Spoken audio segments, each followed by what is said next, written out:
Well, I've been working on this saw for about a day now to try to get it to make some noises. And I've discovered a few things along the way. I just want to sort of share that with you. One is that my buddy's bow, it's great, but he didn't have a lot of rosin on it when we were trying it at church yesterday. And so I went out and bought some rosin, and they said scrape it up with a key, and I did, but I don't know if that's the greatest idea. I've heard and read other things, but that's the resin I got put on there. It's a light touch, super sensitive. I bought it because it was the cheapest.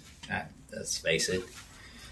But I've also, you can see a little resin on the blade here, and I've kind of started playing this Henry Distance saw as my choice. That one saw is just junk. That other one, I just can't get it to work right. It seems like it makes good sounds a lot of times, but then it doesn't. So I don't know. But I wanted to get a little bit into, why play the saw, other than it's a novelty and I've never done it before. Well, it is a novelty. I've never done it before. But I used to play the banjo. This banjo is mine. It's a Fender. But I lost a finger in a table saw accident, about 10 years ago now. But I really can't play it anymore. So this is pretty simple. All I got to do is hold on to it with my hand and then just bow this thing.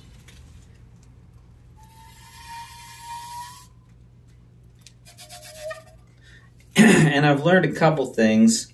One is it's a lot harder to get started than it is to keep going. And also hitting the note that you want at the time you want it, it's going to take a lot of practice too. And the rosin, you got to have it on there. It won't make a noise. And I've been going down here and making sound down at that lower part, but I do find that up here it's and of course it's not cooperating. There we go.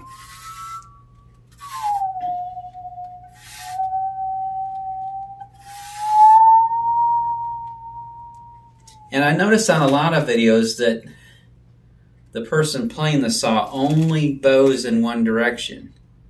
They only push or they only pull. And I thought that was kind of interesting. So in playing around a little bit, I found that you really want to play the corners and push off the top of the corner. So if this is the corner, you want to be pushing off the top of it, right? So off the top of that corner and then back down the top of that corner. So that's what I've been getting the best luck doing, is pushing this way and pulling that way.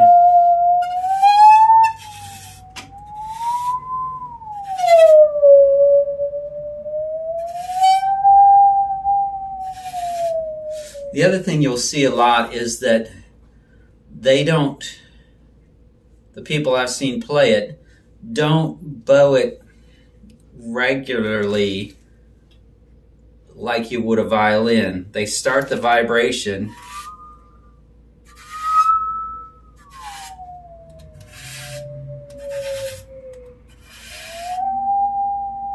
and then they get off of it. And I think that's because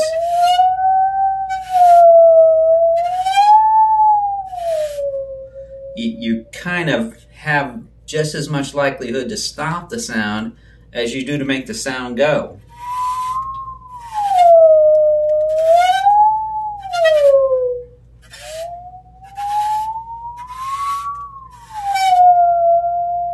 And there are some pretty specific limits as to how low a note you can get.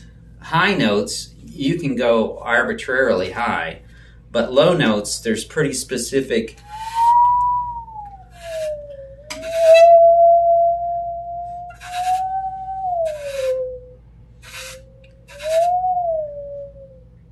that's about as low as you can go.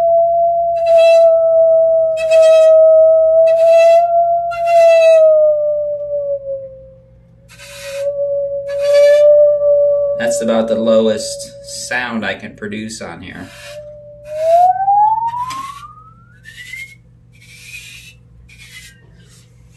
And I suppose those higher notes just make your dogs and cats go nuts.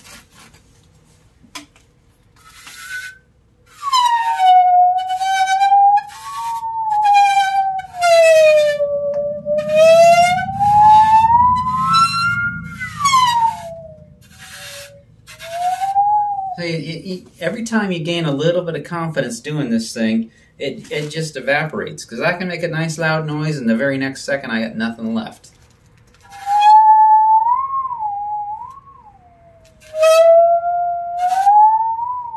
Which is probably why people, get off the noisemaker or the noise stopper as soon as they get the good sound out of it.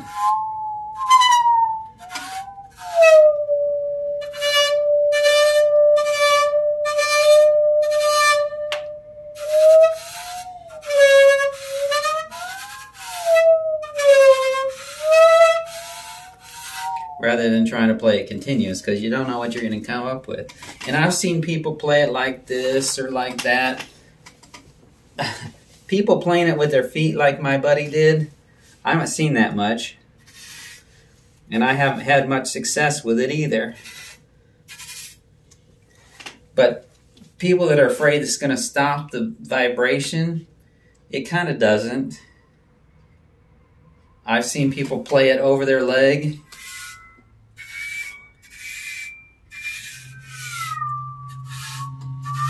It doesn't seem to make a lot of difference. I mean, to me, I like it up like this because I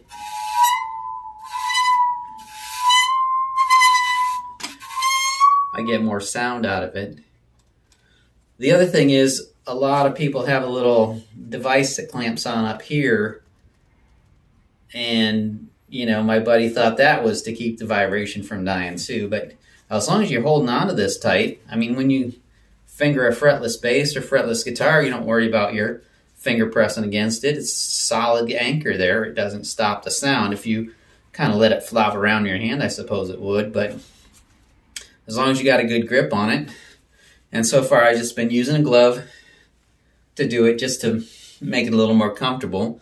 But this was never a real sharp saw anyway, so it's all good. I think I might make one of those little handles of sorts. Probably just turn a piece of wood out of some piece of firewood and crank it up on the lathe and see what I can get out of it, and then cut a slit in it. That seemed to be the easiest and most straightforward thing I could see.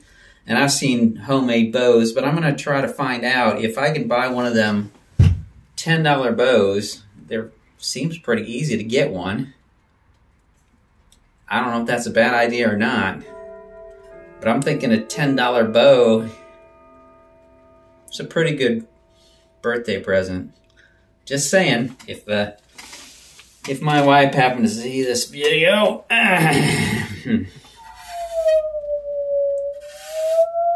well, thanks for watching. And if I ever get to be able to play a song, I'll make another video, I suppose. That might be years. I mean, I could make good noises now in just a day.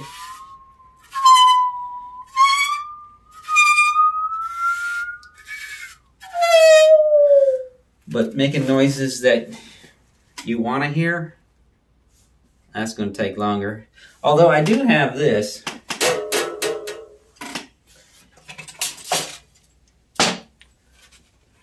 So if worse comes to worse, you know what's next. Thanks for watching. Like and subscribe.